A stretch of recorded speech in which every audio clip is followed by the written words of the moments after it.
What's up, everyone, and welcome back to the Stocks with Mike and Tom show. We're set to have a huge week. First things first, there is no trading on Friday because of the Christmas holiday, but we do have a lot going on, and a lot of stocks are moving in a pretty big way. So we're definitely going to have a lot of volatility, which is awesome. But with that being said, let us know what stocks you are watching in the comments down below. And Tom, let's get right into it.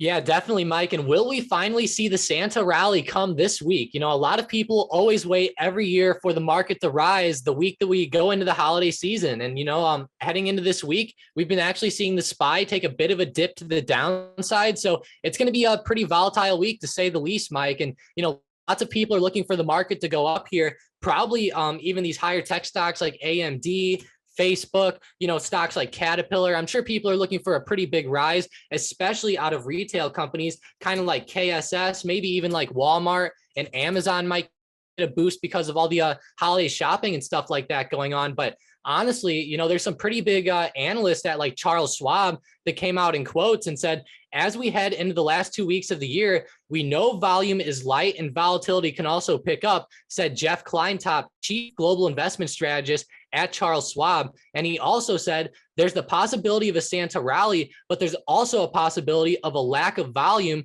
that can lead to a dramatic swing to the downside as well. And I think that's a pretty important thing to look at for this week, because while we do have low volume, obviously we want the market to go up. But, if we do start to see that drop with the volume not there, it might cause a pretty big sell-off. So definitely be careful this week. The SPY's been going down quite a bit over the past few trading days. And I will say, heading into this Santa rally, if it ends up being a dud, the market might not take that very lightly.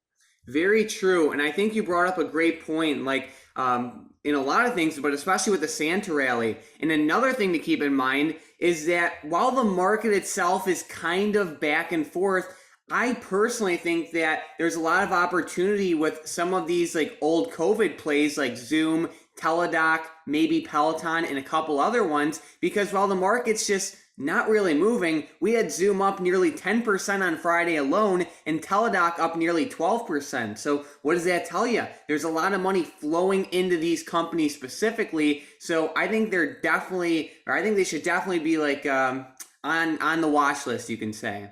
Yeah, I think so too. And whenever we go look at these stocks like Zoom and Teladoc, like you mentioned, I think they're in amazing setups right now for the longer term as well. Like we can see Zoom bouncing right around this 180 support, kind of getting back up towards 200. We might actually break above that this week. I think that if we're able to break back above $200 and stay above there, that's going to be very good for this week. So I'm really looking for that nice breakout out of Zoom. And I actually have a few good setups here. Zoom's in an awesome setup, double bottoming.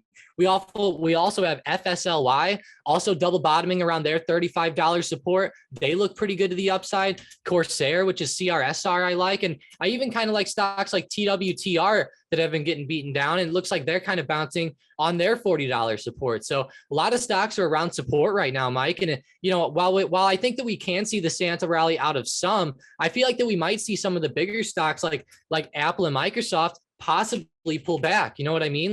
If we do see that transition start to come into the market, maybe expect some of these bigger stocks to fall while some of these smaller ones, see that transition. Yeah, I can definitely see that. I mean, a lot of these bigger companies like Apple and Microsoft, not only have they been at all-time highs for the past month or so, but they've been breaking their all-time highs continuously. So, when that happens, it's, I guess you would say, pretty normal to see a rotation shortly after. And that does not mean that Apple and Microsoft are going to crash and burn or anything like that. It's just, maybe if we see some of these other companies like Zoom or, Boeing or whatever, maybe they go up like 10%, maybe 15%, and maybe Apple, Microsoft, and some of those other huge tech stocks maybe stay flat or fall a little bit, just like a potential rotation play. Yeah, definitely. And I know you brought up Boeing, Mike, and a lot of people are actually going to be looking at this one. It looks like they're kind of double bottoming around their 188 support down here. I'll be honest, this one could be one that, could start to rise if we do start to see that transition. And I feel like that this transition has been a long time coming, Mike. We've been seeing stocks like Apple and Microsoft just continue to make new highs, I think, for just a little bit too long now. We've seen too many other stocks continue to get beaten down, like Facebook, even like they've just been going nowhere, even with like their metaverse news and everything like that. And, I love the companies like Apple and Microsoft, two of my favorites, with Apple obviously being the powerhouse of the market. But man, I just, well, like you said, it's almost like when they do start to fall, we will see that transition. And I'm really hoping that some of these other stocks like Corsair start to take some good advantage. And, you would think that maybe with the holidays, Corsair and some of these others would do a little bit better. True that. So, Tom, do we have any other major news heading into this week? There's not too much major news, but I will say Joe Biden is going to deliver a speech Tuesday addressing the Omicron variant, and he's going to unveil new steps that his administration can take to help communities in need of assistance and different stuff like that. CNBC reported this earlier and pretty much said that Biden's expected to go beyond his already unveiled winter plan. And apparently there's already messages coming out of him pretty much issuing a stark warning of what the winter will look like for Americans that choose to remain unvaccinated. So it sounds like we might hear some more stuff about vaccine mandates or something. So that might not be good for the markets, but in the end, we'll just have to see what happens. And maybe it'll help companies like Pfizer. Pfizer's been on fire lately, Mike, with this vaccine news. Yeah, it's been crazy. So yeah, that's interesting there. And then Tom, I heard we have a couple big earnings this week. I think Nike, Micron. What else do we have? Yeah, pretty much Nike and Micron coming up Monday morning. On Tuesday, we have General Mills, Rite Aid, and then actually BlackBerry after close on Tuesday. I know lots of people have been looking at that hyped up stock this year, but to me on Monday, it's going to be to me Monday is going to be the biggest day with Carnival reporting before open, and then Micron and Nike and after hours. I think Nike's going to be huge to watch. Obviously, MU has been a big chip stock, but Nike's everybody's favorite. Absolutely. Great stuff there. And let's get right into the momentum plays for tomorrow. With the first one, we have Roku to the upside. Yeah, and with Roku, you can see they had a pretty nice double bottom and a good bounce off that $200 support. Go ahead and make them break out above 240. Sounds good. After that, we have Teladoc also to the upside. Yeah, another amazing setup. Make them actually break out above $100 even, and that's going to be a huge psychological level there. All right, with the last one, we have Zoom also to the upside. Yeah, I love how these guys broke 200. Go ahead and make them break out above 202 or 202.50 if it breaks it in pre-market.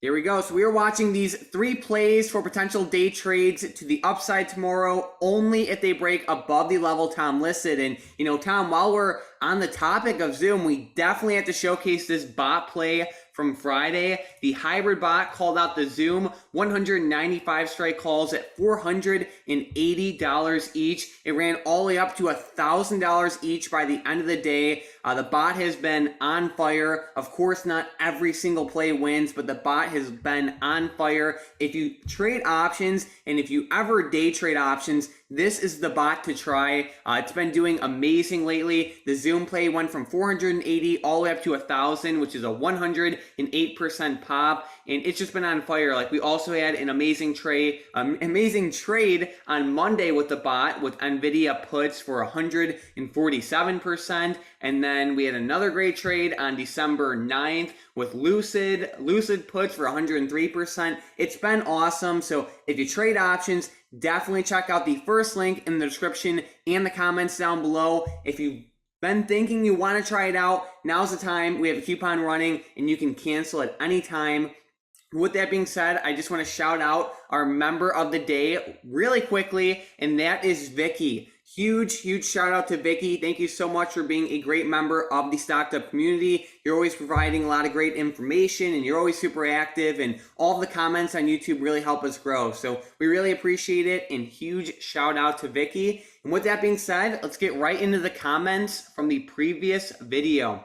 With the first comment, we have Krishna saying, thanks guys. What do you think about TTD? Really appreciate your time and valuable information. So thank you so much for that. Looking at TTD, we could see on Friday, TTD was up around 3.5%. It's been in a pretty good uptrend lately. It's not necessarily my favorite setup in the market, but it is a pretty solid company. They've been growing at a pretty rapid pace. They had a 10-for-1 split earlier in the year, which is pretty good, but overall, I mean, it's in a good setup. It's on a great uptrend, and they are around a pretty big support level right now, right around 85. So Tom, what are you thinking with this setup? I think it looks pretty good, to be honest. You know, they're getting right down to this support. I will say, though, they've had some pretty explosive movement this year ever since that drop in around May and June. But ever since then, you know, it's been really exploding to the upside. I'm really looking for that touch of support around $80, like you said, Mike. And it definitely had a nice touch there at 85. So I think it hit support pretty well. And I could see it possibly starting to go back up. You know, it had a pretty nice dip. And if we end up bouncing off support, I think it looks pretty good. And to be honest, TTD has been a powerhouse over the past few years. Like this stock's been amazing. They've even had some good splits. Yeah. All right. And then we have Mac mentioning gold. So gold has been looking pretty dang good lately. Like if we look at GLD on Friday, it was down a little bit, but over the past, I guess you could say over the past week or so, it's been on like a very slight uptrend. But I feel like especially when you zoom out with gold, I feel like it looks like it's in a pretty good setup. Again, gold most likely isn't gonna explode like you'll see a stock like Tesla or Palantir do, but it's, I guess you could say it's reliable. It's been being used for forever, you can say, and it's in a pretty good setup in my opinion, and with all the crazy inflation, that should help it over the long term. Yeah, I think that should definitely help it too with the inflation. And like you said, it's not going to be a crazy mover. Like if it goes back up to all-time highs, you're talking about GLD getting a 16% pop. Now those options can move quite a bit on GLD if you get it at the right time. But, like Mike said, it's not going to move too much, maybe 15%, but it should be slow and steady. Gold generally goes up for the longer term almost every time. If we go look at like a max weekly chart, you can see, of course, it had one, bit of a downtrend there. But after that, it's just been all back to the upside. And I could see it continuing up with that inflation too. I think that's going to be huge for the market, Mike. There we go. And guys, if you like our content, make sure to subscribe. We're really close. We really want to hit 50K subs. So if you like our content, it would help us out so much if you subscribe. And then you'll see our videos every single day. So definitely consider doing that. But Tom, do you have any last minute stocks, options, or anything for this week? Yeah, definitely check out the VXX, guys. I think this is going to be huge for us coming up. Heading into this week, the market had a lot of movement to the downside last week. We kind of double topped up there on the SPY. So I'm really looking for a possible drop again. And if we see it, I think that we'll see VXX and some of these other stocks that go down with the market, like SPXS and other stuff like that, start to really fly up. And I think it's just it's going to be a pretty good opportunity. Getting UVXY or VXX at these lower levels sometimes can be good, especially if you have a lot of longer term plays in place. And guys, I also just wanted to apologize for the bad audio issues today. The internet's been a little bit laggy. So if you did hear anything like any cutouts or anything, I apologize. The internet's just been a little bit laggy today. Absolutely. So thank you guys so much for watching. If you have any questions, let us know in the comments down below. And if you trade options, make sure to check out the first link in the description and the comments down below. We have a coupon running and you can cancel it at any time. But other than that, thanks for watching.